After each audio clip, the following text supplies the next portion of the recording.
Boa tarde, pessoal, tudo bem? Faz tempo que eu não venho aqui para compartilhar algum caso meu, cirúrgico, oncológico, né? Para compartilhar alguma coisa técnica com vocês. E ontem eu fiz um videozinho, né, de um paciente ali durante a quimioterapia dele, e esse vídeo rendeu vários comentários ali no direct, até me surpreendi. A maioria deles, né, desejando boa recuperação, desejando boas vibrações aí, agradeço a todos. Outros também de pesar, e a gente vai conversar um pouco sobre isso, mas sobre, ai, tadinho, poxa vida, quimioterapia, né? Então eu vou falar um pouco sobre isso também. E outras dúvidas também, que são dúvidas recorrentes que eu encontro durante as consultas também com os tutores, sobre a queda de pelo, né? Esse paciente em específico tem algumas áreas alopécicas, né, sem pelo, e perguntaram se foi a quimioterapia que causou aquilo, então achei que é um bom momento para a gente conversar um pouco sobre isso. Bom, então sobre as mensagens positivas, né, de boas vibrações, os coraçãozinhos, as reações ali na oração, agradeço muito a todos, vou repassá-las à tutora, que é uma pessoa muito querida, né, que abraçou aí todo o tratamento. Esse paciente específico, né, brevemente ele tem um tumor de bexiga, que é um tumor extremamente agressivo, nós já fizemos a cirurgia, ele foi agraciado com a localização anatômica desse tumor, então foi possível fazer a remoção parcial da bexiga, né? Foi feita uma cistectomia parcial e agora a gente vai complementar o tratamento com a quimioterapia, porque as chances desse paciente ter uma melhor qualidade de vida, um maior tempo de vida, né? São coisas diferentes, mas também está atrelada a associação das duas técnicas, né? Cirurgia com quimioterapia. Então, nós estamos iniciando aí, é só mais um passo do tratamento dele, e agradeço muito a todos aí pelas boas vibrações. Então, eu entendo que também é uma forma de expressão de carinho, né?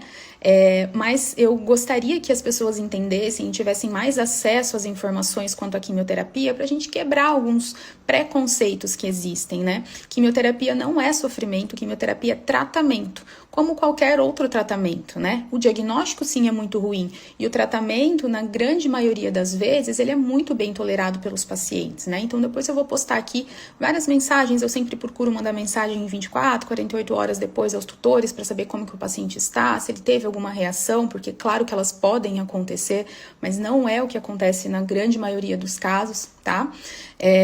Então, da mesma forma, né, que um paciente que está fazendo uma quimioterapia, ele pode ter reação adversas, outras terapias também com anti-inflamatórios, com antibióticos, com qualquer outra medicação, podem também resultar em efeitos colaterais, então a gente tem que pensar nisso. Todas as medicações, elas possuem seus efeitos colaterais, né? O que a gente tem que ponderar é se os efeitos benéficos superam o risco, né? Então, por exemplo, eu já vi um paciente que desenvolveu anemia hemolítica, precisou de transfusão sanguínea, ficou realmente muito mal, até que nós descobrimos que foi uma anemia hemolítica em decorrência do uso da dipirona. Já vi 2 pacientes que vieram a óbito pelo uso de anti-inflamatório não esteroidal, ele fez ulceração gástrica e morreu por uma perfuração gástrica, tá?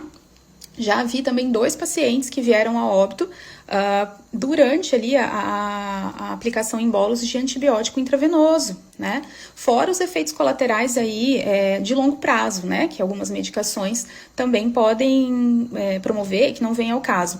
Então, a quimioterapia é um medicamento como outro qualquer, né? Que tem sim seus efeitos adversos e que, com parcimônia, né, com o acompanhamento adequado, deve ser realizada sempre que houver indicação. De forma alguma, eu estou querendo comparar o uso da dipirona com o uso de um quimioterápico, né? São aplicações diferentes, são efeitos colaterais diferentes, e obviamente que o risco de se fazer uma quimioterapia é superior ao risco de se prescrever uma dipirona. Mas, como eu falei, né, nós temos nossa obrigação como profissionais, né, é indicar o tratamento sempre que houver indicação, né, dele. Não é para todos, não são todos os pacientes que vão se beneficiar, mas se os benefícios forem maiores que os riscos, esse paciente deve fazer a quimioterapia, independente do risco da realização dela, né. Nós temos mecanismos de acompanhar esses possíveis efeitos colaterais e tratá-los, né, e a partir do momento que esses riscos se tornam maiores que os benefícios, né, seja antes do início ou durante todo o processo, a gente pode suspender, né, e a gente muda a droga, e a gente faz uma pausa, a gente diminui dose. Nós vamos ver ali durante o processo, não é algo engessado, né, nós podemos fazer modificações. Então, assim, é claro que eu entendo, né, que também são manifestações de carinho, né, e aceito a todas. Eu só estou aproveitando esse gancho para puxar um pouco sobre esse assunto, porque são coisas que eu escuto muito na rotina aqui, mas principalmente no consultório de tutores e também de colegas, né? E, poxa vida, eu acho que tem que ser justamente o oposto, né? Que bom que esse paciente pode fazer quimioterapia, né? Que bom que para ele fazer quimioterapia vai trazer qualidade de vida, vai trazer mais tempo de vida, né? Não necessariamente uma coisa está relacionada à outra, infelizmente, né? Que bom que ele não tem nenhuma comorbidade, nenhuma doença que o impeça de fazer quimioterapia, porque isso às vezes acontece. Que bom que essa tutora tem condições financeiras de custear esse tratamento, porque não é um tratamento acessível a todos, né? Infelizmente ainda.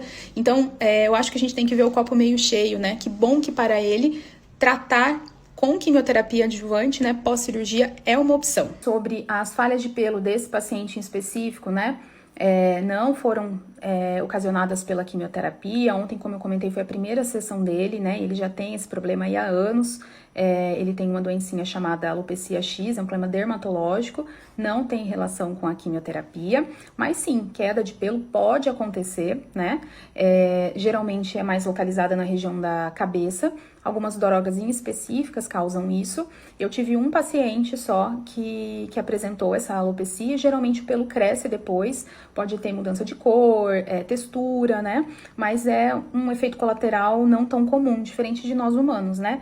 Onde por conta aí do ciclo do pelo, do cabelo, é bem comum de acontecer. Assim, aquela imagem estereotipada que a gente tem, né, de personagens de novelas, filmes ou da vida real, para quem já passou por isso, conhece alguém próximo que passou por isso, ela não acontece na nossa rotina, né, dos cães e nos gatos.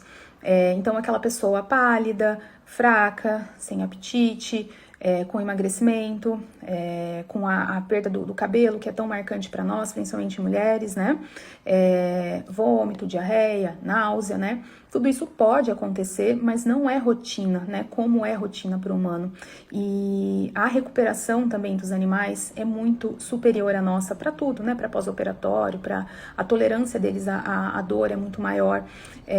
Então eu vejo isso como vantagens, assim, né? Não tem como a gente comparar. Primeiro, novamente, porque nós trabalhamos com as máximas doses toleradas por aquele paciente, né? O objetivo acaba sendo outro, e porque eles não têm consciência de que eles têm câncer. Quando uma pessoa recebe um diagnóstico de câncer, né, ela nunca mais vai ser a mesma.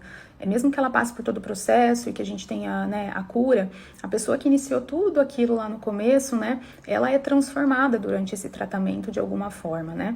Já os cães, eles não têm essa consciência, eles não sabem de tudo que pode acontecer, de todos os riscos, de como funciona tudo, dos efeitos colaterais, né. Quem sofremos somos nós, como os tutores, os veterinários, né, toda a equipe ali envolvida nesse tratamento.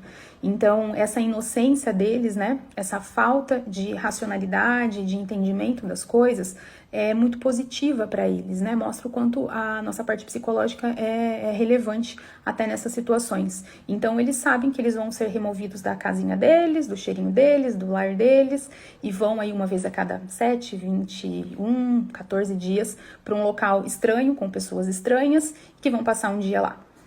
Bom, então eu vou deixar na sequência aqui alguns prints de conversas minhas com os tutores que estão em tratamento nesse momento com os seus animais, né, para verem que não é mentira.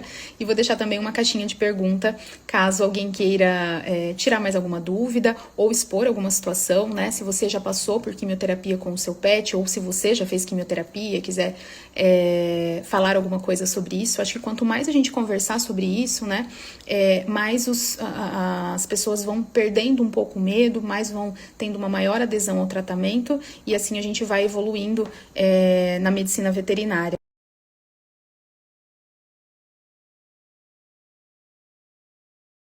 Bom dia. Não, ele está bem, ele agiu bem, ele está animado, ele fez cocô, ele se alimentou. Ele está normal por enquanto, não vejo nenhuma mudança, tá bom?